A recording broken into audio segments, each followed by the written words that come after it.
All right, so I told you how to bury a story as a journalist within the media industrial complex. Now let me tell you how to destroy someone, how to destroy a company. You see, there's ways of making people bleed, and then there's ways of making people bleed. The current system is a thinking man's game, and you're going to watch this video and say, the system sucks. And I'm going to say, the system is the system. There is a phrase in Taoism, Wu Wei, which essentially translates to action within inaction. But the conceptual framework is that you move with the current of the system to accomplish your goals. You're examining what that system is geared towards and leverage those efficiencies to accomplish your goals. And our current system has certain gearings that you can exploit. So how do you ruin someone legally? Well, you sue them. But you don't count on the lawsuit destroying them. You count on the publicity to destroy them. And this requires timing, but all companies, even big companies, are dependent on certain factors. So you examine when a company is thinking about going public, or when it's thinking about getting acquired, or perhaps it's a big company that's counting on a sale, perhaps buying parts from China, getting a big contract with Europe. And you time when these deals are about to go through, and you file a lawsuit. It can be about anything. It's a frivolous lawsuit. Now, frivolous lawsuits are frowned upon, and most attorneys are not going to pick up frivolous lawsuits because they can be held in contempt of court. In fact, even inmates have been found being held in contempt of court for just trying to file lawsuit upon lawsuit upon lawsuit. But you don't need an attorney. What you need is a corporation, because Citizens United in 2010, corporate personhood, any LLC can file a lawsuit against somebody or another company. And an LLC costs about $300. And you can create multiple LLCs, shell company upon shell company, use that LLC that you paid $300 for, and file a lawsuit. And you can essentially claim whatever you want. It's going to get thrown out. But that's not the point. The point is to file the lawsuit with the alleged claims. And you say, their parts are faulty, or they've been cooking the books. You know that accounting? Turns out that accounting's all wrong, and this company's about to IPO. Or they're about to buy a bunch of parts from Europe to build new airplanes, and you say, Boeing's, their planes are faulty. Now they got a lawsuit. Now the lawsuit in and of itself can be buried or can be thrown out.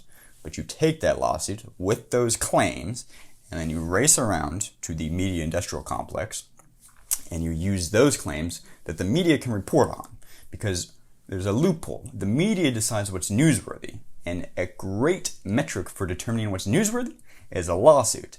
And the media, reporters don't have to verify the alleged claims in the lawsuit. That's the point of the lawsuit, to determine the validity of the claims. The media is only going to report on the claims.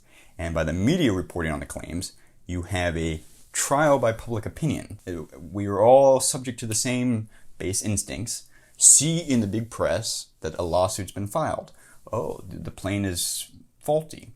Oh, looks like this media company's been cooking the books. You read it on big broadsheets, you see it on the Chirons and CNN, you log on to Twitter and you see all the write-ups about this lawsuit. And the lawsuit eventually gets thrown out because it is frivolous, and maybe your LLC gets held in contempt of court. But by then, it's too late.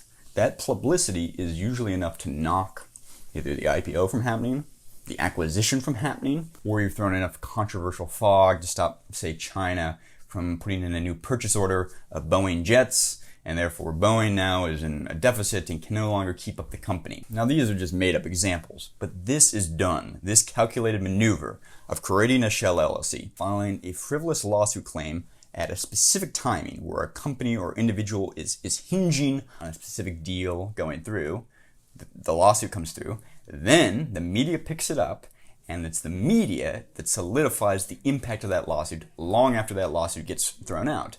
And so often, people that know the media well, they won't cover the follow-up of the lawsuits because they determine what's newsworthy. And often, media companies don't find a frivolous lawsuit being thrown out newsworthy. But what they do find newsworthy is the allegations, the obscene allegations against a company or an individual. And this is how you bury people legally. You use LLCs, the corporate personhood of Citizens United. You play on the alleged claims that create a newsworthy angle for the media, and then you allow the media to be the counterpunch for what you want to do, who you want to knock. And you can do this legally. Ethically, the system is the system, as I said. But this approach has been used before. Donald Trump has done this in the past, Carl Icahn, many wealthy people that understand both how the court system works and how the media system works will use the two in conjuncture to stop business deals or other things going through, bury an individual that held key points so that they can buy the company, or they're trying to exact revenge on somebody that bought a company from them. This is how the system is done legally to make people bleed. And this can be done at a small level too. The local community, say you don't like your neighbor, Bob. Bob runs a burger store down on Main Street. Well, Bob maybe verbally abuses his employees, or so says the lawsuit from the LLC I Don't Like Bob, Inc. And I Don't Like Bob, Inc. files the lawsuit in the local county court, saying Bob verbally abuses his employees while at the burger stand. Now, this is a frivolous lawsuit, but you take that lawsuit and then you anonymously submit it to the local newspaper and say, can you believe Bob, the esteemed member of the community, has a lawsuit against him that he's verbally assaulting his employees? Well, that's certainly newsworthy. You're right. I am a reporter. I better report this. Is there any veracity to the claims of the lawsuit? No. But the reporter only has to dutifully and faithfully report the claims of the lawsuit. He's got to make sure what's in the lawsuit, is stated on the paper is accurate, not whether the initial alleged claims are accurate. Big level, small level, this is how you do it. Anyway, if you found this video sad but informative, leave a like or dislike. Don't dislike it. If you liked it, leave a like. Let me know what you guys think down below. Leave a comment, subscribe, share, watch another video. Thanks for watching, guys. See you tomorrow. Bye.